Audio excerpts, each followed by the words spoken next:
ایک حدیث پہ اگر عمل ہو جائے تو مجھے اللہ کی قسم کھا کر میں کہتا ہوں یہ کورونا کا پتہ ہی نہیں چلے گا کہاں گیا، صرف ایک حدیث۔ تو سب سے پہلے ہم اپنے الفاظ میں تواضع لے کر آئیں کہ ہم نے اللہ کے سامنے جھکنا ہے، عاجزی کرنی ہے، اور اللہ کو منانا ہے کہ یا اللہ تو اس کو ہٹا، یہ نہیں ہٹ سکتی، اسے کوئی نہیں ہٹا سکتا۔ کہ اللہ کوئی اللہ کا بندہ رو دھو کے اسے منا لے تو پھر شاید فیصلہ ہو جائے اور اللہ تعالیٰ اپنا فضل فرما دے۔ ایک حدیث پہ اگر عمل ہو جائے تو مجھے اللہ کی قسم کھا کر میں کہتا ہوں یہ کورونا کا پتہ ہی نہیں چلے گا کہاں گیا، صرف ایک حدیث۔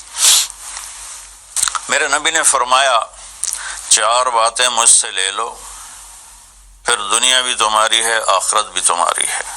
4 اذا کانت فیک، 4 باتیں لے لو مجھ سے، پھر دنیا بھی تمہاری ہے، آخرت بھی تمہاری ہے، تمہیں کوئی ٹیڑھی آنکھ سے نہ دیکھ سکے گا، تمہیں کوئی نقصان نہ پہنچا سکے گا کہ تمہارے رب کا سایہ تم پہ چھا جائے گا۔ تو 4 باتیں کون سی ہیں؟ صدق و حدیث، ہمیشہ سچ بولنا، جھوٹ نہ بولنا۔ اب مجھے بتائیں، سارے یہ اینکرز بیٹھے ہیں، سارے ہمارے وزیر اعظم بیٹھے ہوئے ہیں، ہم کتنا جھوٹ بول رہے ہیں، ہم کس قدر جھوٹی قوم ہیں۔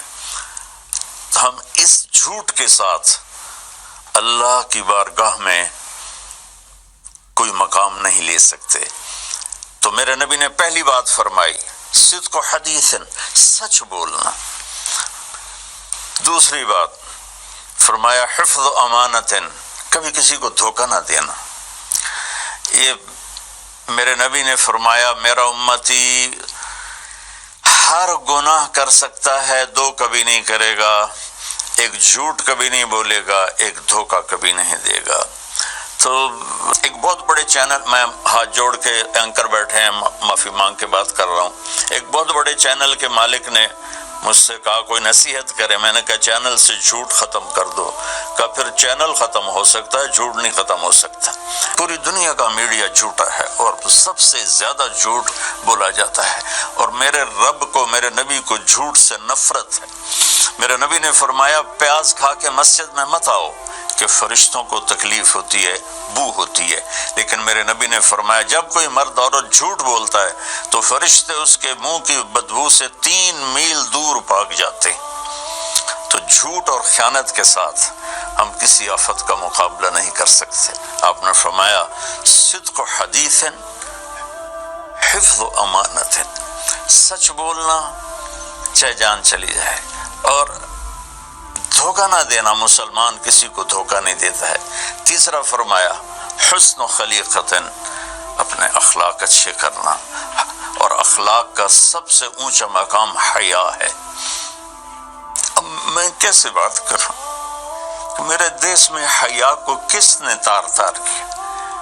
میرے دیش کی بیٹیوں کو کون نچا رہا ہے؟ ان کے کپڑے لباس مختصر کون کروا رہا ہے؟ کس کے گردن میں یہ گناہ ڈالوں؟ میں مجرم ہوں، میں نے اپنی قوم کو نہیں سمجھایا، میں اللہ سے معافی مانگتا ہوں۔ لیکن جب مسلمان کی بیٹی بے حیائی کی طرف چل پڑے اور نوجوان بے حیائی کی طرف چل پڑے تو اللہ کی رحمت، سب سے زیادہ عذاب قوم لوط پر آیا کہ وہ بے حیائی میں ساری باؤنڈریز کراس کر گئے تھے، تو اللہ تعالیٰ نے ان پر 5 عذاب بھیجے۔ 5، کسی قوم پہ 5 عذاب نہیں آئے، ایک ہی عذاب آتا تھا، ان پر 5 عذاب آئے۔ تو تیسری بات میرے نبی نے فرمائی ہے کہ حیا والے بنو، حیا والے بنو۔ لیکن میری نسل ہے، مجھ سے خان صاحب نے بات کی تھی پہلی دفعہ کہ میں چاہتا ہوں کہ میری یوتھ اللہ کے نبی کے ساتھ جڑے، چونکہ جو ہمارے کالج ہیں، ہماری یونیورسٹیز ہیں، ہمارے خاص طور پر جو یہ پرائیویٹ سکولز ہیں، یہ امت کو، نوجوانوں کو اللہ رسول سے کاٹ رہے ہیں۔ تو اللہ تعالیٰ یہ پہلا شخص ہے جس کے لیے میرے دل سے دعا نکلی جب اس نے کہا کہ میں نے آپ کو اس لیے بلایا ہے کہ میری قوم اپنے نبی کے ساتھ کیسے جڑ جائے۔ میں کیا بتاؤں، جب تک اس بے حیائی کو نہیں ہم روکتے، اور کوئی روک نہیں سکتا ہے، اندر سے نیت نہ ہو سرنڈو ماڈل اسکول میں میں نے میٹرک کیا ہے. ہمارے ایک وارڈن، میں ہاسٹل میں رہتا تھا، وہ آ گئے، نمازی تھے، انہوں نے نماز کی سختی کر دی. ہم بے وضو جا کے کھڑے ہو کر نماز پڑھ لیتے تھے، بے وضو. کیونکہ ڈنڈا انسان کو انسان نہیں بناتا ہے جب تک انسان اپنے من میں ڈوب کر پا جا سراغ زندگی. تو اگر میرا نہیں بنتا نہ بن اپنا تو بن.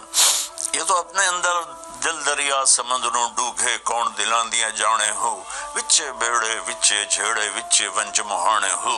میری قوم جھوٹ چھوڑ دے، میری قوم بددیانتی چھوڑ دے، میری قوم بے حیائی چھوڑ دے. وعفت فی تہمت، آخری بات میرے نبی نے کہا، رزق ہی امسا مغفور اللہ، جو صبح سے شام تک رزق حلال میں تھک جاتا ہے اس کے اس دن کے سارے گناہ معاف ہو جاتے.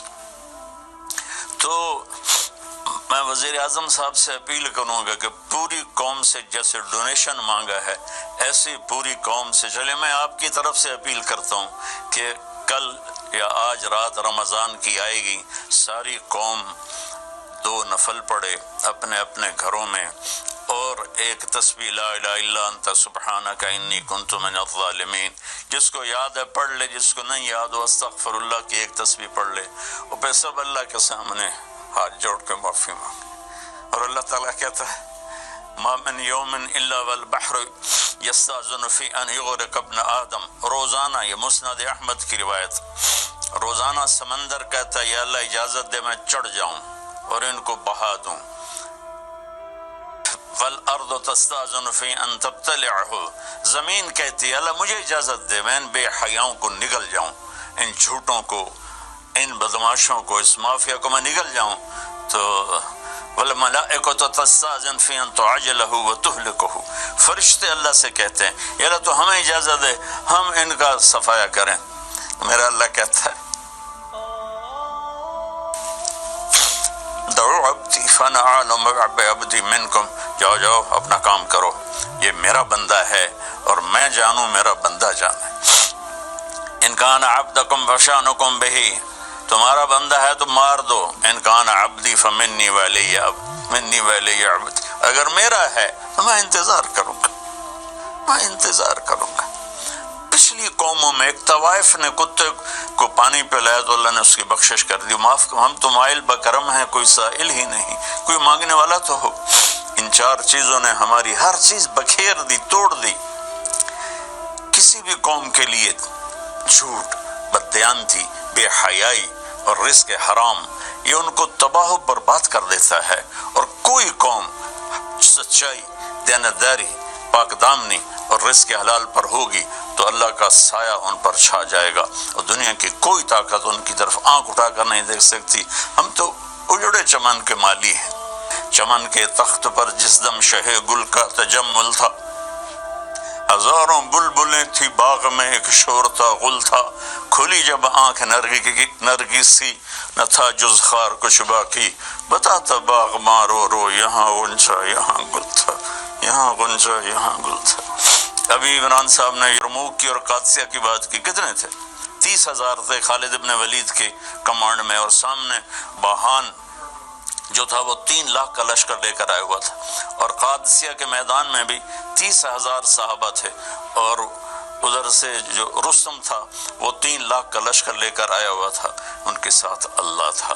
ہم اللہ کو ساتھ لیں، سارے اسباب اختیار کریں. مالداروں سے کہتا ہوں اس سال ساری زکوٰۃ ان غریبوں میں تقسیم کریں. آپ تک تو ہر آدمی نہیں پہنچ سکے گا. اپنے اپنے علاقے میں جو مالدار لوگ ہیں وہ اپنی زکوٰۃ غریبوں میں ان میں تقسیم کریں، ان کے گھر جا کر دیں. کسی ایک کی دعا لگ گئی نا تو 7 نسلیں ہماری آباد ہو جائیں گی. تو بس میں معافی چاہتا ہوں، آپ نے مجھے کافی دیر بٹھایا تو میں نے بھی تھوڑا سا آپ کا ٹائم لے لیا.